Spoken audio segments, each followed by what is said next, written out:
Hello, my name is Tomiwa Egbewumi. I help couples develop values for building loving marriages and raising amazing children. In your relationship, do you ever feel like small misunderstandings quickly escalate to big problems?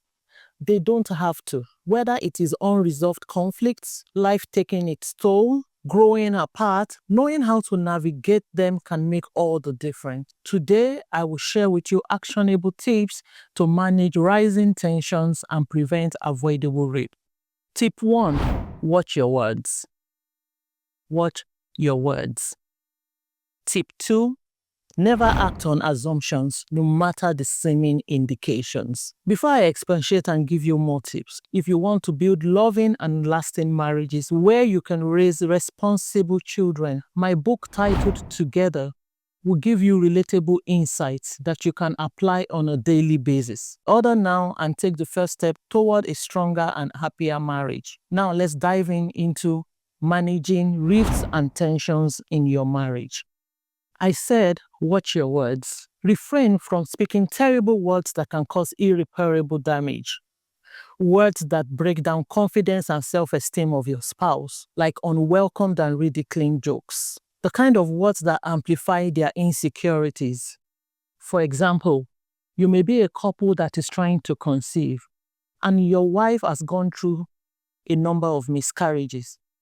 You must be able to apply emotional intelligence in breaking the news of other people's pregnancy to her. It might look simple, but it could hurt deeply. Words that trigger trauma from past childhood experiences, especially tragic losses and sexual abuse. The kind of words that taunt your spouse about their failures or mistakes.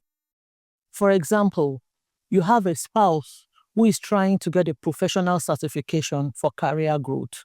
In my climb, accountants try to become chartered by taking the ICANN exam. So imagine having a spouse who has been unsuccessful in multiple attempts, and then you go about calling him ICANN customer. How do you think that would feel?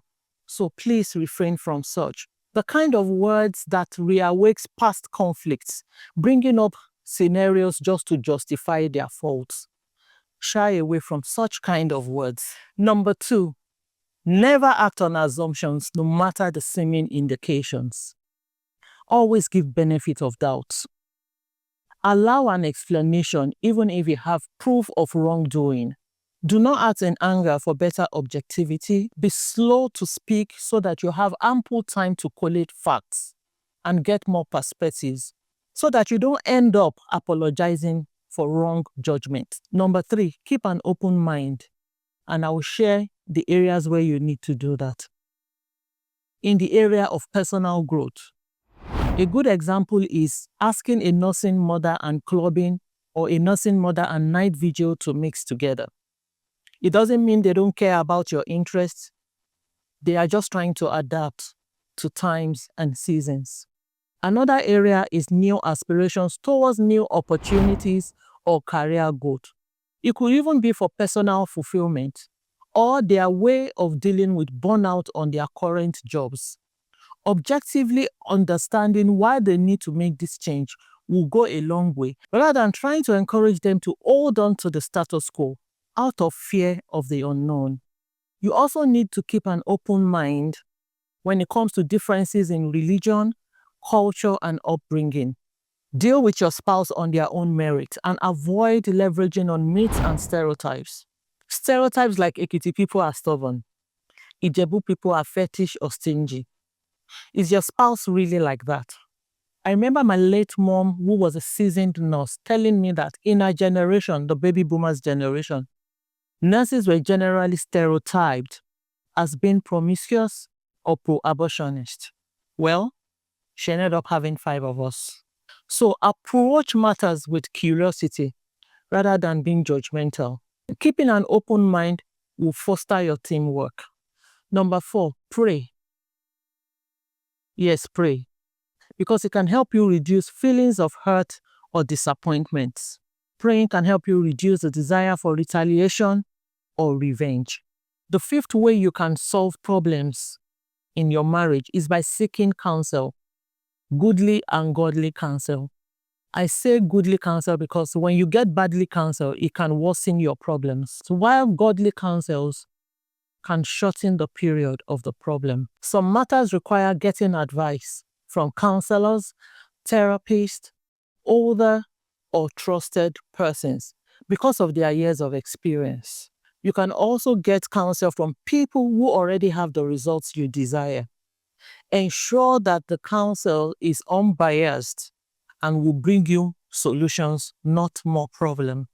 Number 6, use some space.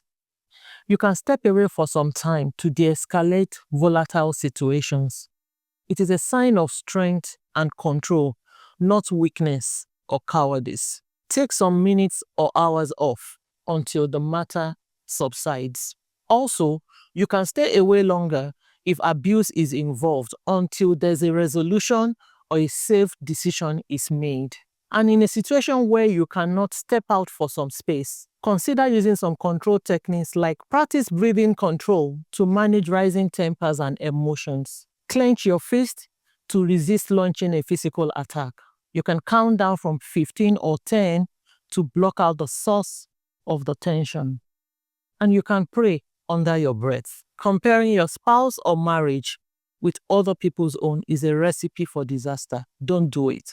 You can borrow positive things from other people's relationships, but make sure you create your own operating principles because you are different and your spouse is different from them. Your life experiences differ, your goals differ. Lastly, be quick to genuinely apologize when wrong and avoid a reoccurrence. There's a whole lot more I can share with you, but I want to keep this video short.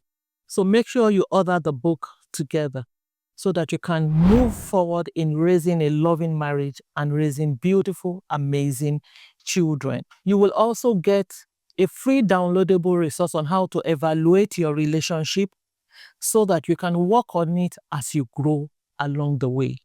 Please share this video with your loved ones, friends, and family. We need thriving families to have a healthy society. Thank you for listening and watching. See you some other time.